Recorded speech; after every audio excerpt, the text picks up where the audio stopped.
Boom, we are live, and I am here with Tom Amos. I kept going to say Amos.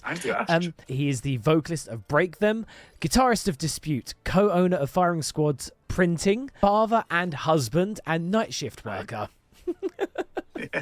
So, my first question related to this resume is, are you afraid of free time? Oh mate, I wish I had more of it.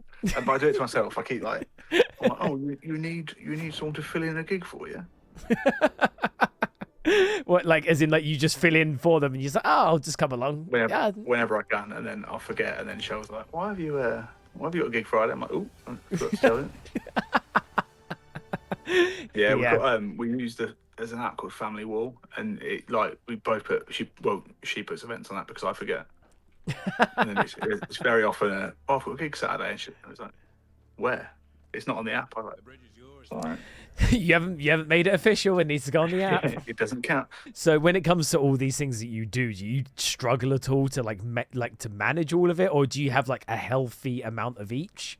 It depends. Last year was really busy. I think we worked out it was like 49 sets altogether, but it was over 3 bands. I played in 4 bands last year, not properly, but I filled in for Lorna's other band, Temperance. Yeah. And I was in Humid Deceit for a bit on bass, but I just didn't have time, and they're also too good for me. I just didn't have the talent to play the song. Well, Beatdown's easy though. Oh yeah, exactly. Well, you say that, I've covered for, oh my god, I've just been given a cup of tea. One thing with trying to play loads of beatdown bands, what I find hard is when you're going into the beatdown, you're like, wait, was this 2-1-0-2-1-2-1-0, or was this 3-2-1-2-1-0? Oh yeah, I always say it's like I can't remember what the word is. It's just like memory, innit? Yeah, when it just becomes like second nature. Yeah, I can play the Dispute set now, no issues, after not having played it for a couple of months. But if I think about it, I'm not going to get a no. Well, as long as it sounds heavy, that's all that matters. Opens and ones, it'll do, isn't it? Yeah, that's all you need. You don't need the other 4 strings. So let's start with Break Them and Dispute to begin with. How did you end up being involved in both of these projects? We can go like one by one. So Break Them, how did this begin for you? Yeah, so over COVID, there's so much different backstory to it. So Lorna, the guitarist, went to school with my wife. Okay. So I knew her sort of through that, but not like really well or anything, just knew of her. And then during COVID, me and Ian were both in a band called Vendetta, and we weren't playing gigs at the time. It was sort of after the lockdowns, and we said we wanted to play some more, so we were looking at joining something else or just trying to do something else. I'm just going to call you in before I mess it up. And then I basically saw Lorna post a clip on Instagram of her playing guitar, and it was the song turned out to be our first song we released called Would You Kindly. Okay. And I just commented jokingly, sort of saying, oh, when are we starting a band then? And then we just did. Went from that, and it went quick from that, to be fair. Do you both still think it's like an inside joke or something? Are you going to wait until one of you chickens out? Is that what it is? Yeah, it feels a bit like that. I was like, so when we starting the band then, mate? And then it just kind of happened. It's like, oh shit, that's more weekends ruined. Whoops! There's all that free time I had gone. Yeah, but it's the best thing I've done is I love the guy so much. We haven't had a bassist in 2 years, and we've got no interest in getting one because we have such a laugh together. I was going to say, I noticed you guys don't have a bassist. How do you like manage without a bassist? You just crank the bass a bit live? You don't have it on a backing track or anything, do you? No, Ian uses, I can't give you any technical stuff at all, but Ian's got his pedal does a bass as well. Oh, gotcha. So it like plays the bass while he's playing guitar. Yeah, like it could be a sub and up or something like that, or an octavator. I'll say yes no matter what you say. Awesome. It's a flam pedal. A thingy-ma-job. Whatchamacallit pedal, yeah. They're great. Pretty much. But we play gigs and like... Fucking hell! Where am I or where was I? Two different locations. That was crazy. We'll play a gig and be like, oh, I could really do with a bassist because like the band before us had one, and like I love it when bassists are mental because if you play bass in a band, your job is to be insane.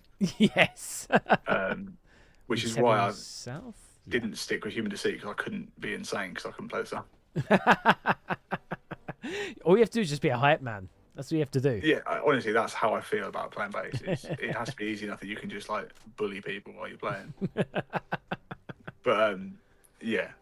And so then our old guy left, and then was like, let's just not bother until the right person comes. And then we looked for about a week, and then we're like, nah, let's just stay like we are. It's fine. we're done. Yeah, and there's some cool people asked, but we're just happy with us four. We get on so well, and it also means it's definitely just one car. Yeah. Yes, there is that as well. Yeah. So, and what about Dispute? How did this start for you? Because they were already a band when you joined, weren't they? Or did you? Yes. Yeah. So that's another weird one that worked out really well. So I knew Dispute anyway because I think they're great, but I'd met most of them except Ray, the vocalist. And I used to put on shows by myself under the name Firing Squad Promotions. I just like Firing Squad. And I did it in like a 40 cap practice room in Peterborough, and it was really fun, but it didn't work out because I want to put beat down on, and people just get knocked out and things get broken. So it's too small. It's too small a room to have the music I want on. But I had Dispute down to play the show, and then it fell through. I can't remember why it fell through. I might have had a gig or double booked it. And then they posted about needing a guitarist, and I messaged Ray like, "Oh, I used to play in a punk band when I was 14." Not properly. It was literally like we had like 2 local gigs. I was like, if you need someone, I'd love to do it, but you have to bear with me. And then I sent him a video of me like playing on one string. I think he replied with, "What is that guitar?" Because it was just like a proper rip-off Squire. The best guitars. Honestly, yeah. And then the first time I met Ray was the first gig I played with him, and I've never had a practice with Dispute. Oh, jeez. You just learnt the stuff at home and... Yeah, so me and Lorna we both live in Peterborough. They all live in like near Ipswich. Yeah. So we tend to just play weekenders or like the odd one-off if it's a decent show. Yeah. We can't turn down, but we won't practice. Jasper, the drummer for Break Them, filled in on a weekender, and he's like, "Oh, we practicing?" It's like, "Nah, mate." but as what we did is at Break Them practices, we'd run through our set, and then me and Lorna would put instruments on and go through the Dispute set with him. But yeah, it's crazy that we don't practice. But yeah, so I asked Ray, but I knew the other guys anyway. They were in another band called To the Nines. Okay. And when I was with Vendetta, we played with them a little bit, and I got on with most of them. So just going around just throwing in loads of things. Oh my god, yeah! All the guys I got on with are in Dispute now, so it's just like a proper mates fest. And we're all learning each other's sets. So if anyone ever needs anything, if you need a band, I'm your guy. Oh, honestly, it works well. So I know I just died, but I did just close up all the gaps. Oh, sweet. No, it's fine. Oh, no, there's one I missed. I think I've just reinforced you right next to where I've just called the laser. But yeah, I think that's it. Yeah, that's it, really. That's my life. And that's my life. And that's how we got to where we are now. Oh, my. These things with the red wings are just destroying me. They remind me of the dinosaurs that killed Nedry in Jurassic Park. Yeah, with the frills at the side or whatever it is. Yeah. So with Break Them, your latest EP, To the Death, released back in February. How's your response to this been so far? It was right, to be fair. We had it ready for a while. We're very much a band of I'd rather get something out. So we keep saying, "Oh, we'll do an album next. We'll do like 7 or 8 tracks, and then we'll get 3 ready." And it's like, yeah, fuck it. Yeah, they're gonna release it immediately. Release them when they're ready. Yeah, literally. I'm sorry. I'm sorry about the keeping a secret. So we teased it like 2 days before, and then put it out. But yeah, it's done. We've done all right. We've got Dispute on a German label called AAK, and Break Them got on it off the back of the EP as well. I mean, it definitely helps that we get on so well with Steve and Josh who run it. Steve and Josh are so good. They really are. Oh yeah, and they are the nicest guys in the world. Yes. So yeah, it's honestly like we've been over twice with Dispute to mainly Germany, and I've never been looked after better. They are so good. They really are, and because they came over to the UK when I played a couple of shows with Duralia, Harlequin, and Insane Asylum played as well. And again, they're just such nice guys. And they're the sort of guys who 1 minute you're like shaking hands with them, all that, great vibes, have a drink with them. Next thing you know, the Air Max is in your mouth. Oh, they're terrifying. We did They kill are a campus. they are so scary. I wasn't even in the room and I was scared. But no, they're wicked.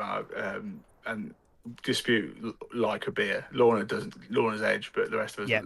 like a beer. That's fair. And like with break them, I'm happy not to drink at a show, but sort of dispute is I'm going to have 10 pints and hope for the best. But every time I go to Germany, it's like they pick you up, call you disputes, and then just the cases are in the van already. I love those guys so much, though. Yeah, I have nothing but time for them. Steve's on one of the dispute songs, and so is I don't know his name, the guy from Insane Asylum as well. And Hurricanes yeah. stupid. Yes. But how's the actual response to your release actually been so far? Oh yeah, I'll do anything except answer a question. It seems really good. I think it's the best one we've had in terms of response. Good. We always go out I'll send loads of like places for reviews and like just like small zines and stuff like that, and then no one ever gets back to you. So I was like, we're just gonna put it out this time. We'll send it to a couple of people and like a few mates, and then just no one else is gonna know about it. Yeah. But it's one of those. I know we play with a lot of heavier bands and like beat down death metal stuff, and we're not as heavy as that. So I don't expect it to be everyone's cup of tea. But it's a way better response than we were expecting. And we keep having to turn gigs down because we only get offered gigs at the end of May at the minute. You always get a thing. It's like, oh yeah, we're just gonna offer you all the gigs now. Let's kill it here. So to me, Break Them has always had a more of like an old school sort of hardcore vibe rather than like the more hyper modern stuff that you hear nowadays. Was this something you guys have always strived for? Like, is that something you've always been a fan of? Yeah, I like the old school to an extent. If I had my choice, we'd be like not like a German beatdown band, but we'd be a lot more dumb riffs. But I love what it is, and I think every release has changed quite a bit. We were very punky at first. We basically just steal off bands we play with, and it's just getting heavier. And we're all really into groove. Like I like a proper groove. I'd rather have a really good groovy like heavy section than just some mad breakdown. Yes, no, I get that. And there's not really a reason for it. Is it saying that all of you guys are a fan of as a group then? Yeah, Ian's definitely more into the punk side of it. Jasper likes everything. Me and Lorna like everything, but I think me and Lorna go into the heavier side of it a lot more. Yep. But again, I'll listen to anything. I've got a playlist I have for everything, and it's just any sort of song you can think of's on there. Awesome. It's good to have a nice mix. Yeah, you got to mix it up, and that helps with inspiration as well. Yes, exactly. Yeah, like getting inspiration from everywhere and taking inspiration wherever you can. It's like, you know, whenever anyone tries to learn guitar and they say, learn genres that you wouldn't normally learn because it like really opens up your palette and your playability to what you can actually, yeah, which has definitely worked for me in the past as well. Especially if you hit like a bit of a dry spell as well. Yeah, it makes a difference. I really like there's an American guy called Sean James. And he did a couple of songs on the Last of Us soundtrack. And I love his style of music. And I learned a couple of his songs when I was getting into guitar again. I say a couple, I learned 2 riffs I could play. But those 2 riffs I smashed. But yeah, so I agree. You should always broaden everything you do because it's fucking better, isn't it? Exactly, yeah. Because, and even like... I even found this when playing with other bands that you must have felt this as well. Like the way someone would write a specific type of riff or the way they'd go into a riff, it might be a way that you've never considered before, and because of that you're like, oh, this I could use in my band now, or for the music I'm making. Oh, I wouldn't have thought of adding this 2-step riff to this bit and bridging it this way. I'm gonna add that to my repertoire now. So it just blending everything together, and it just becomes a big old cooking pot of what your inspiration is. But everything gets bastardized and robbed anyway. Like I think this it's definitely not the first place I've ever heard it, but there's a Paleface song called Scalpel. Yep. And I know the drum one. Little ding ding ding ding. That I sent it to Jasper. I was like, you need something like this because it's fucking sick. So we had that in a song. I do it all the time. I sent them the Harlequin album when it on Bandcamp. I was like, this rules. Try and like knock some of this off. you see this? You hear this? I like this. Keep doing Yeah, this. that's what we do though. And then like, just in little bits. Like I'll send one of us will send like a clip of a TV show. It's like, oh, this should be a sample, and then we'll just do that.